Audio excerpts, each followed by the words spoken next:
Um, Chicago Bulls going bull is the only thing that I can say, man. Unfortunately, this team just continues to find ways to suck ass. Like this is bad. I mean, competitive tied the first quarter, right? Both teams scored 21 points in the first quarter of the game. But then you got to look at the second quarter. Got outscored, only 12 points scored by the Chicago Bulls in that second quarter, man. Zach LaVine's 2 for 8. Kobe White's 1 for 5. Nikola Vucevic is 3 for 7. Torrey Craig's 1 for 3. Patrick Williams 1 for 5. That's crazy. Zach LaVine and Patrick Williams are your two highest scorers right now. We got to see Julian Phillips early in the game as well. 4 minutes played for Julian Phillips, but outside of that, like it's been a lot of nothing. The Bulls are shooting 26% from the field right now and 14% from three-point range. Now, the hope is that the Bulls can shoot the ball much better in the second half of the game, right? Because if they could just start shooting better, they can immediately get back in this game because that's how bad the shooting is right now for the Chicago Bulls. And it's definitely the reason why they're out of this game. So if those things start going better for the Bulls, maybe they can get back in it. But this is ugly. This is a very ugly game for the Chicago Bulls. When you look at it, Orlando Magic killing them in points off turnovers with 12-2, right? That's a big thing. Right now, the Bulls are winning the rebounding battle, but second chance points, the Bulls only have 4. The Orlando Magic have 10. So right there, getting killed as well. Bench points. The Orlando Magic have 22 points off the bench, whereas the Chicago Bulls have 8. So it's a real tough go for the Chicago Bulls right now. Both teams have only made 2 3-pointers. So it's an ugly game. But this is disappointing. This is hugely disappointing to see the execution that this team came in at, and it's flat. And this may be why when you hear like that the front office is really evaluating trades, this is probably a big reason why. Because this team looks like absolute dog shit against the Orlando Magic that are only 5-5 on the season. This is ugly. This is real ugly. Let's see what we got in comments. Benji says the half was worthy of a brown paper bag on your head. Yeah, it was definitely ugly. Definitely ugly. All these rumors clearly having an effect, if you ask me, because they playing like straight ass cheeks Haize with all these turnovers. I don't know if it's the rumors or not, because listen, this ain't much different than how we've seen the team play before. I wish I could say, hey, this team is just playing. They look better than this. They're clearly just affected by the trade rumors. But listen, this team has been played and looking like dog shit before the trade rumors. But this is atrocious. Now this is pretty bad. This is pretty bad. But it's just I don't understand how the Chicago Bulls team is given this type of performance. This is crazy. Tay Holland says we're a joke in the NBA. Absolutely. With performances like this, for sure.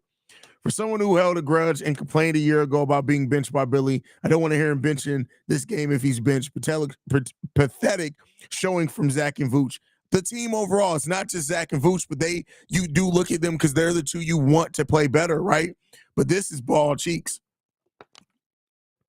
This is absolute ball cheeks. I'm not even mad anymore. I just got done with all of it.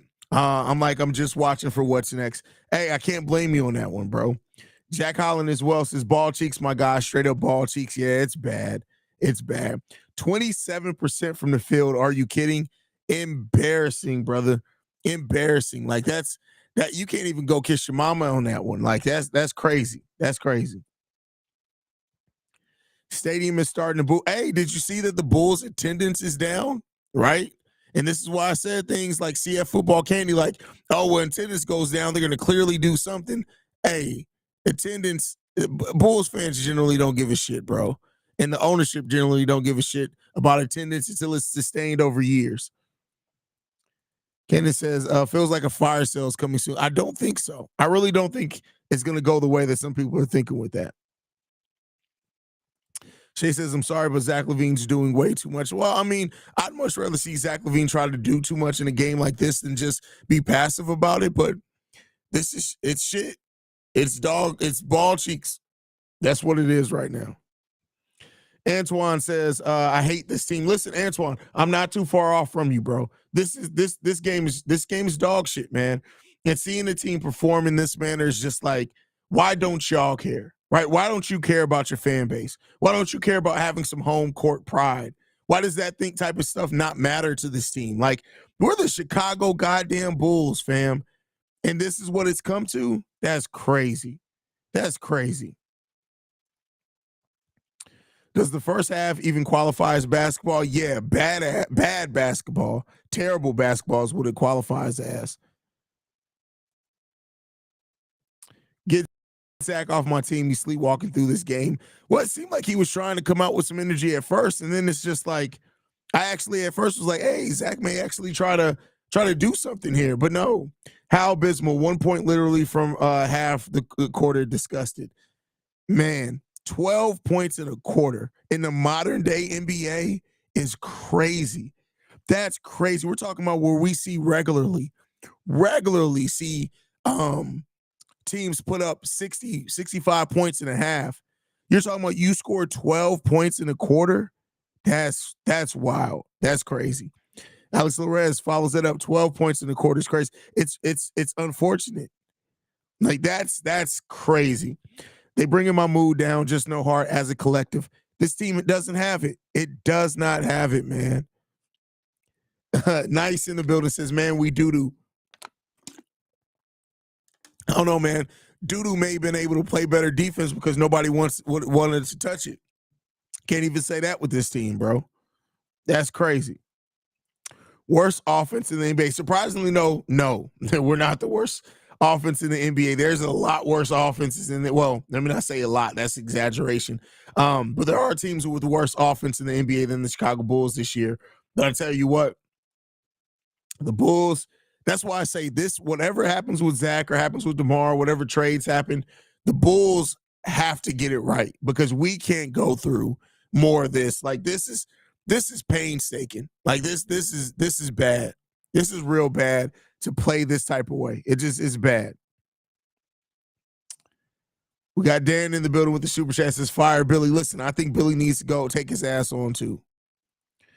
Quentin from Let's Talk Bulls says Patrick looks like he's on the floor this game at least. Yeah, I mean, yeah, he is playing. He's definitely playing with more energy. He's Patrick Williams. He needs to hit the shots more. And that's something that we've said from Patrick Williams a lot lately, right? Is that he's hitting.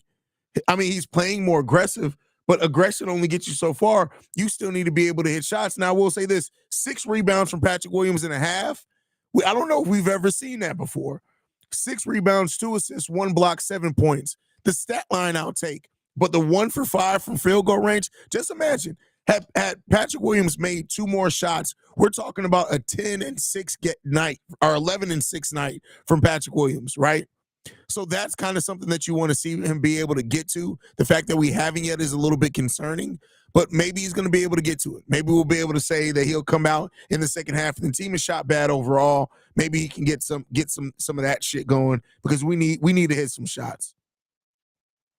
I'm not mad at the way P. Will's playing, but looks like Zach is still relying on calls. We ain't getting no damn value from the potential trade. No, like I said before, this ain't going to people know what they're getting in Zach LaVine, and if they're going to trade for him, they're going to trade for him knowing what he can be, and that's what they're trading for. So I don't think it's going to hurt his value kind of in the way that you're saying, but if he plays this over a 10-game stretch, something like that, then maybe you do get that, right?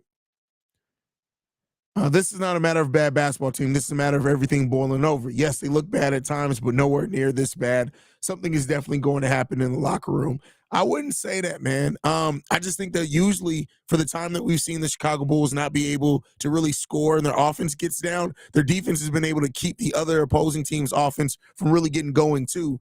I don't think this is a result of anything boiling over. This is just that a team that were able to continually score on the Bulls even when shit was going on. We haven't really seen that, right? Usually when the Bulls can't score, they relatively keep the team low in scoring too that they're facing. In this game, the Orlando Magic just kept the pressure on.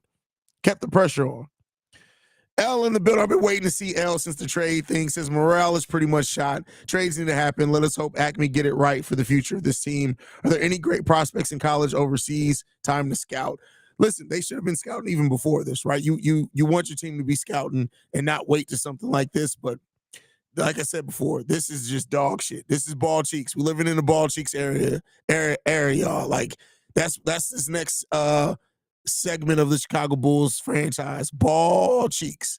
Be prepared for a lot of ball cheeks, y'all. That's crazy.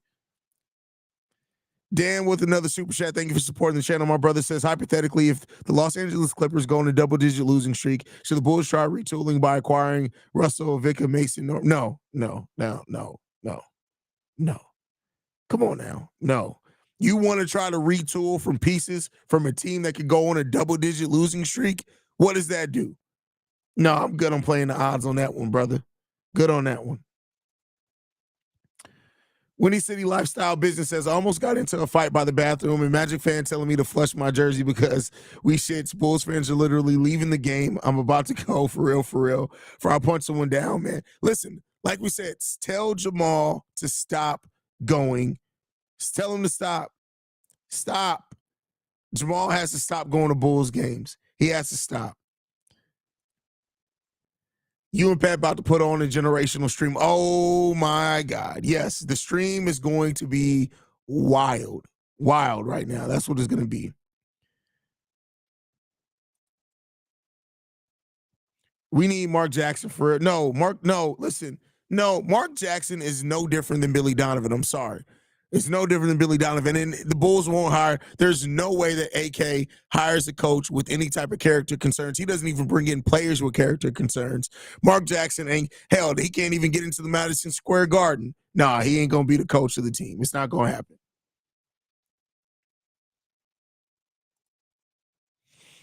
The fact that the Bulls have made grown men, myself, cry more than the Kardashians is telling. Whoa.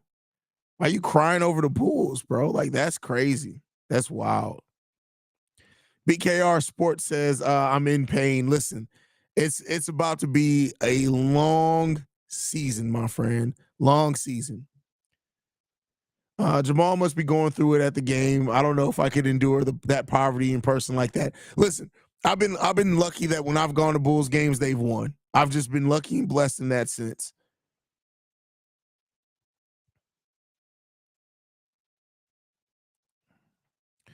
This might as well be the post game show. That's funny. I mean, I can see where you're coming from with that one.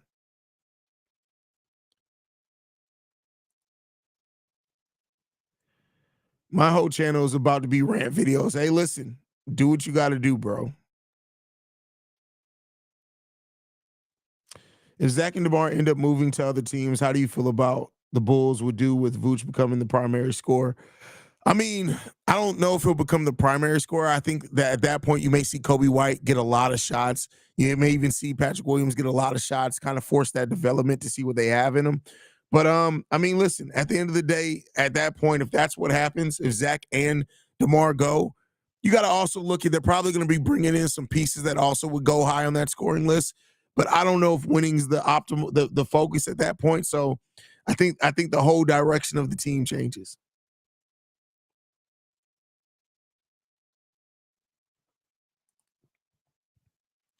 This team will not win back-to-back games this season from here on out. I won't say that, especially when they got some back-to-backs against some terrible teams.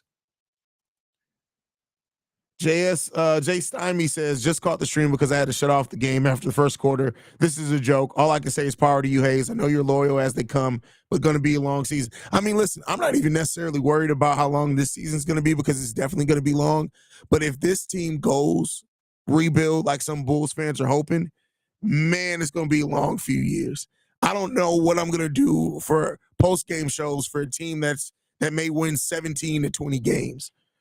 $5 pain. The world shall know pain. Us Bulls fans in pain. Listen, I don't know if anybody knows pain like we do right now. But all right, y'all, games getting ready to come back on, man. I appreciate you guys for tuning in to the halftime show. I'll be back post game. Make sure you guys stay tuned in for that. We got BKR Sport right here. It says, Haize, when you hit 20K, can we postpone our trip to Chicago for when we don't have a bunch of 16-year-olds on the team? And Nicola Cole Anthony got a rebound over me, Vucevic. That's crazy. But hey, we'll see. But all right, I'll be back post game show, guys. Love you guys. Go Bulls, see red, all that good stuff.